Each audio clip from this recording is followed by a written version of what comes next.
Hello दोस्तों, नमस्कार। MCC classes में साथियों आपका बहुत बहुत स्वागत है। आज हम देखने वाले हैं दोस्तों, जो आपका नंबर है पेपर नंबर 8वां है ना, जो पुराने पेपर है उसका 8वां पेपर हम पढ़ने वाले हैं मध्य प्रदेश पुलिस का। तो ये दोस्तों आपका फुल लेटेस्ट इन्फॉर्मेशन के साथ है। जो भी चीज़ नई अपडेट हो गई है वो भी मैंने इंक्लूड की है, ठीक है। साथ में और भी कुछ स्टैटिक फैक्ट हैं जो भी मैंने इंक्लूड यहाँ पे किए। दोस्तों स्टार्ट करते हैं। और आप अभी तक हमारे टेलीग्राम चैनल से नहीं जुड़े हैं तो उससे भी आप जुड़ सकते हैं।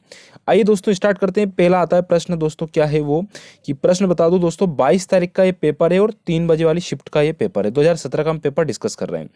तो सबसे पहला पेपर दोस्तों ये है, आपका क्वेश्चन आता है कि निम्न में से कौन सा राष्ट्रीय उद्यान मध्य प्रदेश से संबंधित नहीं है।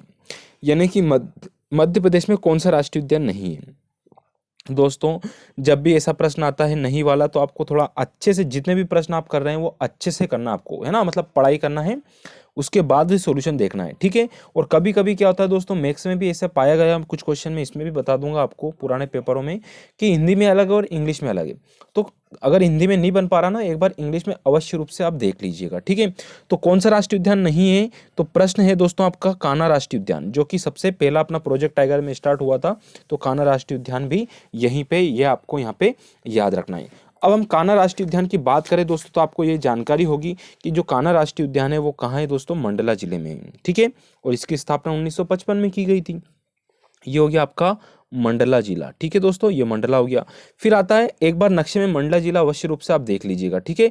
माधव राष्ट्रीय उद्यान, और माधव राष्ट्रीय उद्यान कहाँ है दोस्तों, ये हमारा मध्य प्रदेश के शिवपुरी जिले में। और शिवपुरी ही मध्य प्रदेश का पहला पर्यटन केंद्र था, ये आपको याद रखना है, ठीक है। अगला प्रश्न आता है बांधवगढ़ राष्ट्रीय उद्यान। तो बांधवगढ़ राष्ट्रीय उद्यान आपको याद होगा दोस्तों, कहाँ है ये, उमरिया जिले में। कहाँ पे है, उमरिया। और सर्वाधिक बाघ घनत्व वाला जिला है ये। घनत्व वाला जिला मतलब सबसे ज्यादा बाघ घनत्व कहाँ पे, आपके बांधवगढ़, जो कि उमरिया डिस्ट्रिक्ट में पड़ता है। अब आता है जिम कार्बेट। तो जिम कार्बेट यहाँ पे नहीं पाया जाता दोस्तों, ये पड़ता है उत्तराखंड में। कहाँ पड़ता है दोस्तों, उत्तराखंड में। और उत्तराखंड में किस जिले में कभी आ जाता है, तो नैनीताल में पाया जाता है। कहाँ मिलता है दोस्तों, मिलता है क्या, मतलब नैनीताल में ये है ना। इसकी स्थापना 1936 के आसपास की गई थी, ठीक है। ये भी आपको यहाँ पे याद रखना है। अगला प्रश्न आता है दोस्तों, जो लिखा जाता है उसका स्क्रीनशॉट भी ले सकते हैं। चलिए आप बताइए मुझे कि मध्य प्रदेश में लेदर कॉम्प्लेक्स कहाँ पे स्थित है। पहला देवास, उज्जैन, छिंदवाड़ा और शाजापुर। ये छिंदवाड़ा लिखा है, ठीक है। तो ये आपका जो लेदर कॉम्प्लेक्स है दोस्तों, देवास में है। कहाँ है दोस्तों, देवास में, ठीक है। तो वास हो गया किसका, लेदर का वास हो गया, ऐसा याद रखना। तो वास किसका हो गया, लेदर का। तो देवास में लेदर कॉम्प्लेक्स है मध्य प्रदेश का, ठीक है। अगला प्रश्न आता है दोस्तों कि भारत में पहला अंग्रेजी समाचार पत्र कौन सा था। तो भारत का पहला जो अंग्रेजी समाचार पत्र था वो था हमारा बंगाल गजट। क्या था दोस्तों, बंगाल गजट, है ना। और ये कहाँ से छपना स्टार्ट हुआ था, कोलकाता से। कहाँ से, कोलकाता से, है ना। जैसे पश्चिम बंगाल की राजधानी कोलकाता है, बंगाल में कोलकाता आता था उस टाइम पे भी, ठीक है। चलिए फिर अगला प्रश्न आता है दोस्तों कि भारत का कौन सा राज्य कर्नाटक, उत्तर में कर्नाटक से, पूरब में तमिलनाडु और पश्चिम में अरब सागर से घिरा हुआ है। अब आप जानते हैं दोस्तों, ये हमारा भारत का कुछ नक्शा है दक्षिण वाला, ठीक है, दक्षिणी क्षेत्र। यहाँ पे आपका केरल पड़ता है और यहाँ पे आपका तमिलनाडु पड़ता है। केरल के जस्ट ऊपर यहाँ पे दोस्तों कर्नाटक राज्य है अपना, ठीक है। ये मैंने बनाया जो। अब कर्नाटक यहाँ पे, तो पूरब में यहाँ पे कौन सा आएगा दोस्तों, ये आएगा आपका तमिलनाडु, ठीक है। और पश्चिम में क्या है इसके, अरब सागर यहाँ पे स्थित है दोस्तों। तो दोस्तों आपसे पूछा क्या है क्वेश्चन कि कौन सा राज्य उत्तर में है कर्नाटक के, ठीक है। कर्नाटक राज्य के उत्तर में, सॉरी कर्नाटक, कौन सा राज्य उत्तर में कर्नाटक, यानी कर्नाटक के दक्षिण में बताना है अपने को, है ना। केरल के उत्तर में क्या है दोस्तों, कर्नाटक है। ये समझना समझना, प्रश्न को थोड़ा घुमा के दिया है कि भारत का कौन सा राज्य उत्तर में कर्नाटक, यानी कि यहाँ पे कर्नाटक आएगा, ठीक है। नीचे की साइड अपना राज्य जिसके बारे में पूछा गया है, और पूरा पश्चिम साइड में, पूर्वी साइड में तमिलनाडु और पश्चिम साइड में आपका अरब सागर। तो ये राज्य केरल है। आप नक्शा देखेंगे, जितना ज़्यादा नक्शा देखेंगे उतना ज़्यादा आपको पढ़ने में मजा आएगा दोस्तों। अब आपके लिए थोड़ी सी इन्फॉर्मेशन है, बाकी आगे वीडियो कंटिन्यू रहता है। दोस्तों इन्फॉर्मेशन ये है आपकी कि डिस्क्रिप्शन में मैंने लिंक दे रखा है किसका, परीक्षा ऐप का, ठीक है। ये लोगो आपको यहाँ पे नजर आ जाएगा डिस्क्रिप्शन में। यदि आप तैयारी कर रहे हैं तो आपको पता होना चाहिए दोस्तों कि आपको टेस्ट सीरीज लगाना अनिवार्य है ना। तो अगर आप परीक्षा ऐप की टेस्ट सीरीज खरीदना चाहते हैं तो दोस्तों डिस्क्रिप्शन में मैंने लिंक दे रखा है, वहाँ से खरीद सकते हैं। यहाँ पे आपको MP कांस्टेबल, सब इंस्पेक्टर हो गया, है ना, अभी सब ग्रुप 2 ग्रुप 2 सब ग्रुप 4 की वैकेंसी आई है, मध्य प्रदेश जेल प्रेरिका, है ना, बिल्कुल। तो ये कम दाम में आपको यहाँ पे मिल जाएगा। साथ में आप ये कोड यूज़ कर सकते हैं MCC40, जिससे आपको यहाँ पर 40% का डिस्काउंट भी मिल जाएगा दोस्तों। डिस्क्रिप्शन में लिंक दे रखा है, साथ ही आप टेलीग्राम चैनल से भी यहाँ पे जुड़ सकते हैं दोस्तों। चलिए आगे बात करते हैं। प्रश्न अगला आता है दोस्तों कि मध्य प्रदेश यानी कि 1947 में भारत स्वतंत्र होने से पहले कौन सा शहर उड़ीसा की राजधानी थी। तो जो उड़ीसा की राजधानी थी जब भारत देश हमारा स्वतंत्र नहीं हुआ था यानी 1947 के पहले, तो वो राजधानी कटक थी। ठीक है, तो कटक कहाँ पड़ता है दोस्तों, उड़ीसा में पड़ता है। जो मतलब ये बताऊँ दोस्तों, लगभग 1000 वर्ष से भी ज़्यादा तक बहुत पुरानी है ये, बहुत ही ज़्यादा पुराना, आज़ादी से पहले की बात कर रहा हूँ मैं। और लगभग करीब 9 शताब्दी तक ये उड़ीसा की राजधानी रहा है। ठीक है ना, ये भी आपको याद रखना है। अभी वर्तमान में यहाँ की जो राजधानी है व्यावसायिक राजधानी है दोस्तों ये। तो व्यावसायिक राजधानी उड़ीसा की कौन सी दोस्तों, अभी कटक है। और जो साधारण रूप से देखी जाए तो वो आपका भुवनेश्वर है। ठीक है, अगला प्रश्न आता है संविधान के अनुच्छेद 80 में निर्धारित राज्यसभा में सदस्यों की अधिकतम संख्या कितनी हो सकती है। तो अनुच्छेद 80 में दे रखा है दोस्तों, जो अधिकतम संख्या हो सकती है वो 250 हो सकती है। ये तो आपका आंसर यहाँ पे कंप्लीट हो गया। बात करता हूँ, लेकिन इसमें क्या है दोस्तों, 12 सदस्यों को मनोनीत करते हैं हमारे राष्ट्रपति, और इसी में से 238 हैं जो कि क्या होते हैं दोस्तों, चुन के आते हैं। तो इस प्रकार से याद रखना है, 12 राष्ट्रपति के जरिए और 238 इसमें रहते हैं। और वर्तमान में जो है दोस्तों आपके 245 है। यहाँ पे कितने हैं मेरे दोस्तों, 245 अधिक वर्तमान राज्यसभा की सदस्यों की संख्या है। ठीक है, अब इसमें से 245 की मैं बात करूँ तो इसमें से दोस्तों जो 12 तो अपने राष्ट्रपति चुनते हैं और 233 वर्तमान में यहाँ पे सदस्य वर्तमान स्थिति में। और होना क्या था, ये 250, 12, 238, अभी वर्तमान में 12 और 233 है, ये आपको याद रखना है। अगला प्रश्न है कि मध्य प्रदेश के देश जिले में तानसेन समारोह आयोजित किया जाता है। तो तानसेन समारोह हर वर्ष ग्वालियर में आयोजित किया जाता है। और 2019 का जो पुरस्कार मिला तानसेन पुरस्कार, वो विद्याधर व्यास को मिला। किसको मिला दोस्तों, विद्याधर व्यास को 2019 का पुरस्कार मिला है। 2 लाख रुपए की इसमें राशि दी जाती है और इसकी स्थापना 1980 में की गई थी। ठीक है दोस्तों, वीडियो अच्छा लग रहा तो शेयर तो बनता है, प्लीज़ शेयर कीजिए, है ना, और मेरा सपोर्ट कीजिए अगर आपको वीडियो अच्छा लग रहा है तो। आगे प्रश्न आता है, महानदी का उद्गम दोस्तों कहाँ होता है, मतलब अधिकतर भाग किस राज्य में, तो छत्तीसगढ़ राज्य में महानदी का अधिकतम भाग है। ठीक है, और दोस्तों ये 2 राज्यों में बहती है, आपको बता दूं, एक छत्तीसगढ़ में बहती है और दूसरा आपका उड़ीसा। तो निकलती छत्तीसगढ़ के रायपुर से निकलती है और उड़ीसा में बहते हुए ये कहाँ मिल जाती है, बंगाल की खाड़ी में चली जाती है। लगभग 855 किलोमीटर जो है इसकी लंबाई है दोस्तों। फिर आता है क्षेत्रफल की दृष्टि से मध्य प्रदेश का सबसे बड़ा जिला कौन सा है। तो क्षेत्रफल की दृष्टि से मध्य प्रदेश का सबसे बड़ा छिंदवाड़ा जिला है।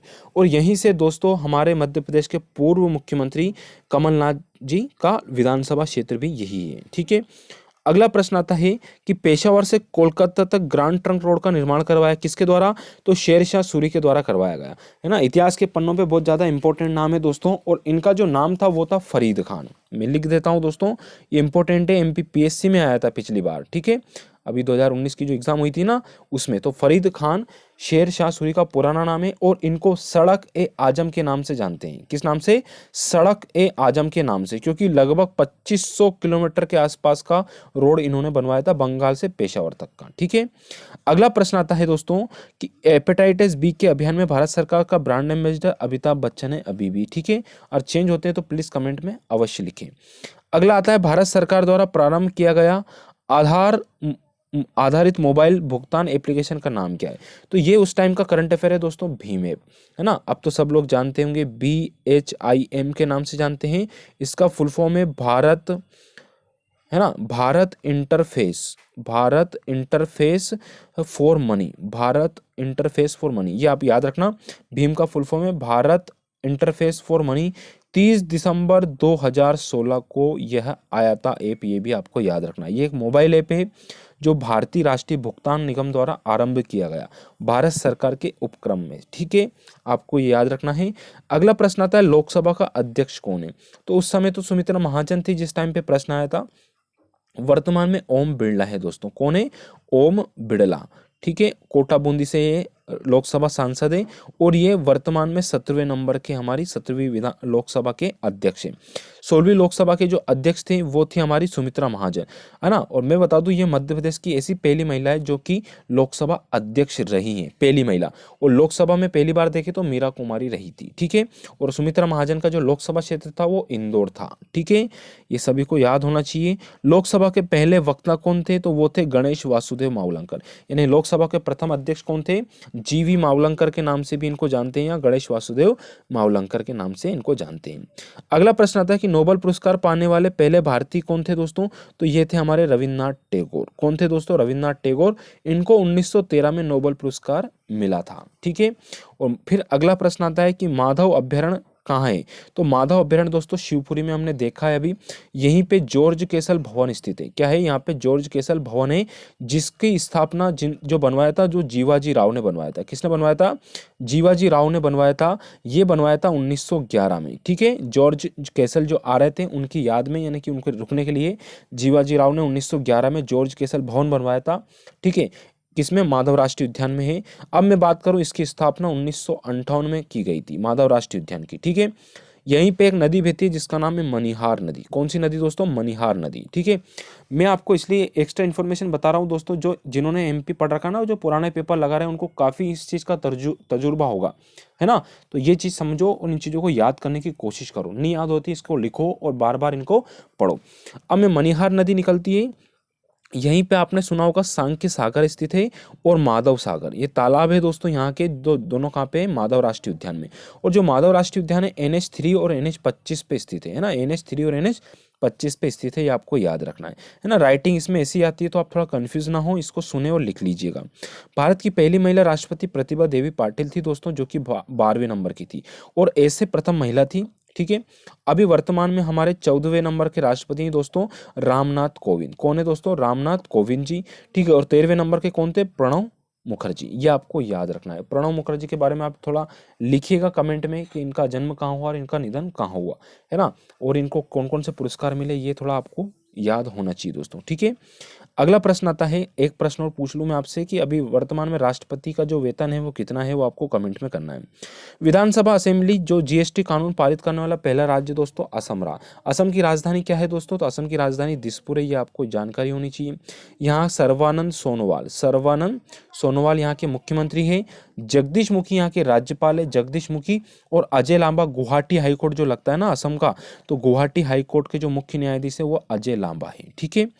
अगला प्रश्न आता है कि इसरो का विक्रम साराभाई अंतरिक्ष केंद्र कहाँ है, तो ये तिरुवनंतपुरम में है दोस्तों, ठीक है। कहाँ पे, तिरुवनंतपुरम में। अच्छा, ये किसकी राजधानी है और यहाँ के मुख्यमंत्री कौन है, ये आपको कमेंट में करना है। अब मैं बता दूं, इसरो का एक सबसे बड़ा केंद्र यही है, विक्रम साराभाई अंतरिक्ष केंद्र। अभी इसरो के जो मुख्य हैं वो है K-Sivan। कौन है दोस्तों, K-Sivan है, ये आपको याद रखना है, ठीक है दोस्तों। चलिए अगला आता है कि ये आपका रीजनिंग का है। कुछ लोगों ने कमेंट किया था कि सर थोड़ा सा आराम से निकालें, हम इसका स्क्रीनशॉट लेना चाहते हैं, तो आप इसका स्क्रीनशॉट ले सकते हैं मेरे प्यारे दोस्तों। और अपनी तैयारी अच्छे से कीजिए। इसमें और भी प्रश्न मैं डायरेक्ट बता दूँ तो अच्छा रहेगा, ठीक है। बाकी पेपर आपका टेलीग्राम चैनल में मैं शेयर कर दूंगा, ठीक है। देखो दोस्तों, प्रश्न एक और है कि मध्य प्रदेश के जो प्रथम मुख्यमंत्री कौन है, तो वो थे पंडित रविशंकर शुक्ल। कौन है दोस्तों, पंडित रविशंकर शुक्ल प्रथम मध्य प्रदेश के प्रथम मुख्यमंत्री हैं, ठीक है। खगोलीय पिंड को उल्का पिंड के रूप में भी जाना जाता है ना। किसके रूप में, उल्का पिंड, यानी खगोलीय पिंड को उल्का पिंड के नाम से भी जाना जाता है। ये दो प्रश्न आपको एक्स्ट्रा याद रखना है। तो धन्यवाद साथियों, मैं यहीं पे आपसे विदा लेता हूँ। वीडियो थोड़ा लेट हुआ, इसके लिए माफ़ी चाहूँगा। जैसा कि आपको पता है मैं थोड़ा व्यस्त हूँ अभी। जहाँ तक कोशिश बनती है 1-2 दिन में मैं जैसे फ्री होऊंगा आपके लिए रेगुलर जो MP GK का वीडियो है आपका वो कंटिन्यू रहेगा, ठीक है। दूसरी बात, मध्य प्रदेश का अलावा आपका जो साइंस चल रही थी वो मैं कंटिन्यू करूंगा और आपका डेली एक पेपर जो चल रहा है वो कंटिन्यू रहेगा। टेलीग्राम चैनल से भी मैं ज़्यादा से ज़्यादा चीज़ें आपको शेयर करने की कोशिश करूंगा दोस्तों, पर मुझे 2 दिन का वक्त और चाहिए, है ना। जैसे मुझे समय मिलता है मैं आपके लिए वीडियो बनाता हूँ। तो दोस्तों इसको अच्छे से पढ़िए, है ना, और हमेशा मोटिवेट रहिए। एग्ज़ाम आपकी होगी और कंटिन्यू आप पढ़ाई कीजिए, कंटिन्यू प्रैक्टिस सेट लगाइए। धन्यवाद साथियों। कोई क्वेश्चन हो तो आप टेलीग्राम चैनल या फिर आप कमेंट के रूप में पूछ सकते हैं। प्लीज़ शेयर और सपोर्ट जरूर कीजिएगा।